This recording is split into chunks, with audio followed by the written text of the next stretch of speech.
Hello everyone. Guys, ये stock पे नज़र रखनी चाहिए क्योंकि नज़र मतलब just for tracking purposes. This is not a buy और सेल रिकमेंडेशन एट ऑल। और वैसे भी ये तो पब्लिक सेक्टर बैंक है, पीएसयू है। लास्ट 2 दिन में, in the last 2 days, this stock has rallied 16%, 16% for a public sector bank in the last 2 days. That's a lot of rally, right? But ये बरसाती मेंढक की तरह होते हैं जो कुछ खबर आने पे, कुछ न्यूज़ आने पे चढ़ते हैं। So why has this stock rallied 16% in the last 2 days? मैं बात कर रहा हूँ आईडीबीआई बैंक की। आईडीबीआई बैंक में गवर्नमेंट का भी स्टेक है और एलआईसी का भी स्टेक है, राइट? सो न्यूज़ देखो क्या आई है। न्यूज़ पहले आ जाती है, लोगों को पता चलता है, बाद में रिटेल इन्वेस्टर्स को तो बाद में ही पता लगता है।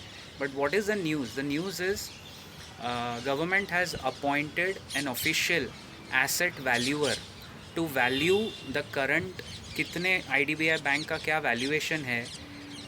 लाइबिलिटीज़ तो इनको पता है, डिपॉजिट्स में है, बोरोइंग्स में है। अब वो एसेट वैल्यूअर को अपॉइंट किया गया officially to value how many, क्या भाव पे गवर्नमेंट अगर डाइवेस्ट करेगी। They are looking at divestment. Why is the government looking at divestment? Any guesses? क्या है अपने देश में एग्जैक्टली 6 महीने के बाद, नहीं, 7-8 महीने के बाद जनरल इलेक्शंस। तो सरकार ने क्या क्या डाइवेस्ट किया अब तक? बीपीसीएल को ट्राई किया, हुआ नहीं। एलआईसी को करना चाह, कर दिया। आईआरएफसी में अभी बात हो रही है कि वो ओएफएस लाके ऑफर फॉर सेल करेंगे।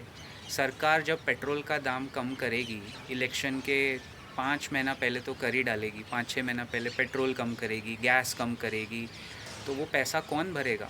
वो गवर्नमेंट के फिस्कल स्ट्रेन पे न आए, इसलिए गवर्नमेंट क्या कर रहा है, अपने जो जो कंपनीज़ हैं जो अच्छे भाव पे निकले, अभी बाज़ार भी ऊपर के भाव में है, so whatever government companies are gonna give them dividends या whatever they can sell off, they are selling off. That doesn't mean it's a buying opportunity. In fact, it shows you that the government is also getting rid. IRFC की बात अलग है। IRFC में वो OFS लाके 86% से stake कम करके 75% पे लाएंगे, which is the rule.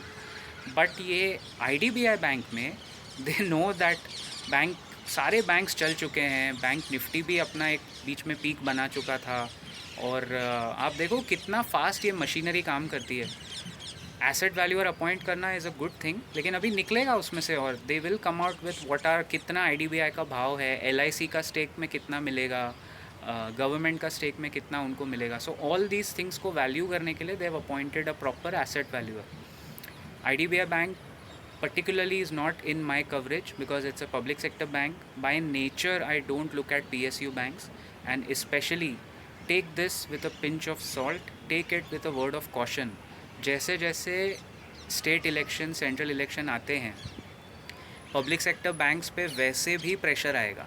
PSU banks वैसे भी इलेक्शन के 8-9 महीने पहले अंडर प्रेशर रहते हैं, and more so now because they already run up in the last 1-1.5 year. But PSU banks are a cyclical story. Their cycle जब आती है तो वो बरसाती मेंढक की तरह चल पड़ते हैं, न्यूज़ पे चलते हैं, रूमर्स पे रिएक्ट करते हैं। नहीं तो कोई चांस ही नहीं है आईडीबीआई बैंक आपको 16% का मूव दिखाए। Think about it. But keep trekking this story because I think इसमें से निकलेगा कुछ ना कुछ इंटरेस्टिंग निकलेगा। फॉर एलआईसी का कितना मिलता है एलआईसी को, वो एक ज़्यादा अच्छी जोड़ी। LIC also has significant stake in this bank, so वो देखने लायक चीज़ होगी, how much they can garner. Let's connect in the next video. I will see you in the next video. Keep profiting guys.